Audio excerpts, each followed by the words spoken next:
हाय। आज मैं आपको बवासीर के बारे में कुछ बताऊंगी। कौन सा आपको बवासीर में प्राणायाम करना है और नहीं करना है, कौन सा आसन करना है जिससे आपके बवासीर में फ़ायदा हो। कुछ लोग हैं जिनको बवासीर है, जिनको कब्जी की प्रॉब्लम ज़्यादा रहती है, उन्हें बवासीर ज़्यादा रहती है। या जो गर्म दवाएं खा रहे हैं या पेट के अंदर गर्मी जिनको ज़्यादा हो जाती है, उन्हें भी बवासीर की प्रॉब्लम होती है। तो मैं आपको बताऊंगी आज बवासीर के बारे में। बवासीर वो बीमारी है जिसमें ब्लड के साथ आपका मोशन आता है और कई लोगों का जो मलगुदा है ना, वो चीज़ बाहर निकल आती है। बहुत तकलीफ़ होती है। डॉक्टर ऑपरेशन के लिए बोलते हैं, ऑपरेशन भी करवा लिया जाता है, लेकिन दोबारा फिर वही चीज़ पैदा हो जाती है। किस लिए? क्योंकि लाइफ स्टाइल हमारा गलत है। हमारा खान पान, लाइफ स्टाइल, ये सब चीज़ें अगर हम सुधार लेते हैं तो बवासीर जैसी प्रॉब्लम से मुक्ति मिल सकती है। तो इसके लिए हमें क्या करना है मैं आपको बताती हूँ। आप मेरे चैनल को सब्सक्राइब कीजिए, लाइक कीजिए, कमेंट कीजिए और शेयर कीजिए। सब्सक्राइब ज़रूर कर लेना ताकि रोज़मर्रा की होने वाली परेशानियाँ जो चलती रहती हैं, जो एक सीनियर सिटीज़न के लिए आम बात है। जब तक जवान शरीर है तब तक बीमारियां घेरती भी है ना, तो जब तक 100% ना हो तब तक फ़र्क नहीं पड़ता। लेकिन जैसे जैसे आप सीनियर सिटीजन होते हैं, 60 के होते हैं या 60 के पार जाते हैं, आपकी सारी प्रॉब्लम घेर लेती हैं। आँखों की प्रॉब्लम घेरेगी, नाक, कान और बवासीर, ये सारी प्रॉब्लम, हाथों का सुन्न होना, पैरों का सुन्न होना, चलने में तकलीफ़ होना, कमर में दर्द होना, ये सारी चीज़ें आपको जकड़ लेती हैं। तो उसके लिए आप मुझे फॉलो कीजिए। आपकी हर समस्या का समाधान नीरू आपको बताएगी। आइए मैं आपको बताती हूँ कि कैसे बवासीर का हम इलाज कर सकते हैं। आपने इस तरह से अर्ध पद्मासन में बैठ जाना है। इसमें प्राणायाम सिर्फ आपको अनुलोम विलोम ही करना है, उसके अलावा कुछ नहीं करना है। इस तरह से आप बैठ जाएंगे अर्ध पद्मासन में।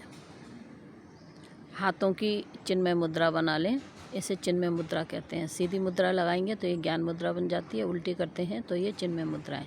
अब हम इसमें अश्वनी मुद्रा लगाएंगे। जो आपका मल मूत्र द्वार है उसको संकुचन कीजिए, ऊपर खींचिए, छोड़िए, खींचिए, छोड़िए, खींचिए, छोड़िए, खींचिए, छोड़िए। बवासीर के लिए ये सबसे अच्छा है। जिसे है बवासीर उसके लिए भी अच्छा है, जिन्हें नहीं है उन्हें आगे बवासीर नहीं होगी। डेली अश्वनी मुद्रा का प्रयास आप करते रहें, सबसे अच्छा है। अब दूसरी मुद्रा है, ये है विपरीत करनी मुद्रा। इसे बोलते हैं विपरीत करनी मुद्रा।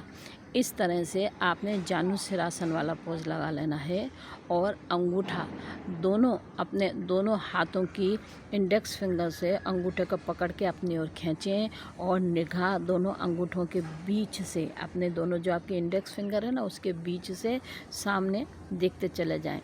मेरी कमर थोड़ी सी कम झुकी है, अगर आपकी कमर और भी आगे झुक सकती है तो आप और आगे तक कमर को झुकाइए, लेकिन पैर जो है वो आपका एकदम सीधा रहना चाहिए। अंगूठे को अपनी तरफ पकड़ के खींचिए, निगाह सामने की तरफ रखिए। तो ये है विपरीत करनी मुद्रा। इससे जो आपकी पेल्विक मसल्स हैं जो फैल गई हैं या बवासीर के कारण जो भी परेशानी आ रही है वो संकुचन में आएंगी, और संकुचन में आने से आपकी बवासीर काफ़ी हद तक ठीक होने के चांसेस रहेंगे। अब हमने करना है आसन। ये आसन है पवन मुक्त आसन।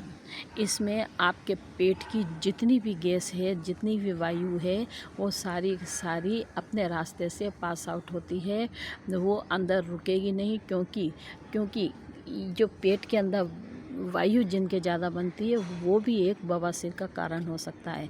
तो इस तरह से आपको पहले एक एक पैरों से करना है और फिर सांस भरते हुए आपने पैर ऊपर करना है, पैरों को दबाना है, गर्दन को ऊंचा करना है, सांस खाली करते हुए गर्दन वापस और पैर वापस, फिर दोनों पैरों से करना है। और इस तरह से ये पवन मुक्तासन है। फिर करने के बाद अब थोड़ी सी देर शवासन जरूर लें। अब आपने ध्यान रखना है कि लेफ़्ट करवट लेकर नहीं उठना है, जब भी उठें राइट करवट लेकर उठें, क्योंकि लेफ़्ट में हमारा हार्ट होता है, उठने से उस पर जोर पड़ता है और हार्ट में खराबी आने की चांसेस रहते हैं। इसलिए आप जब भी उठें राइट करवट लेकर उठें। अब हम करेंगे बालासन। इसमें आपको वज्रासन की पोजीशन में बैठ जाना है। पीछे से अंगूठे मिला के रखें, आगे घुटने से घुटना मिला के रखें। इसमें भी दोनों पैर हमारे जुड़े हुए हैं, तो आपके जो पेल्विक मसल्स हैं वो संकुचन में आ रही हैं। बवासीर में हमें पेल्विक मसल्स को फैलने नहीं देना है, उसे संकुचित ही करके रखना है। इसलिए हमने अश्वनी मुद्रा भी लगाई थी। अब इस तरह से दोनों हाथों को आगे टिकाकर आपने झुक जाना है। देखिए मैंने आपको दिखा दिया है, अब मैं आपको आगे से भी दिखा देती हूँ। देखिए इस तरह से हाथों को ऊपर ले जाएं और हाथ टिकाएं और आप लेके अपने माथे को भी टिका दें। इस तरह से शशांक आसन भी लगता है, लेकिन शशांक आसन में पीछे से हिप्स हम दबा के रखते हैं। इसमें देखिए पीछे से हिप्स हमारे ऊपर की तरफ उठे हुए हैं। तो ये है बालासन। शशांक आसन की तरह से पोज बनता है, लेकिन ये बालासन है। शशांक आसन अलग प्रभाव देता है शरीर के अंदर। अब हमें करना है सर्वांगासन, लेकिन सीनियर सिटीजन के लिए ये वीडियो बन रही है, इसलिए सर्वांगासन लगाना थोड़ा डिफ़िकल्ट होगा। तो आपने इस तरह से दीवार के सहारे अपने पैर को लगा देना है और आप कम से कम नहीं तो 10 मिनट तक पैरों को ऊंचा करके लेटे रहिए, कम से कम 10 मिनट तक, ताकि जितना भी जो मलगुदा बाहर की तरफ आया है, और इसमें आप अश्वनी मुद्रा लगाते रहिए। जितना भी आपका जो मलगुदा बाहर आई है वो सारी की सारी अंदर अश्वनी मुद्रा के थ्रू अंदर चलती चली जाएगी। और 10 बार आपको पैरों को आगे पीछे करना है। उसके बाद आपने थोड़ी सी कमर को दाएं बाएं करके वही राइट करवट उठना है, लेफ़्ट करवट आपको नहीं उठना है। प्राणायाम में सिर्फ आपको अनुलोम विलोम करना है, उसके अलावा कुछ ना करें। खान पान ठीक रखें, पानी ज़्यादा से ज़्यादा पिएं।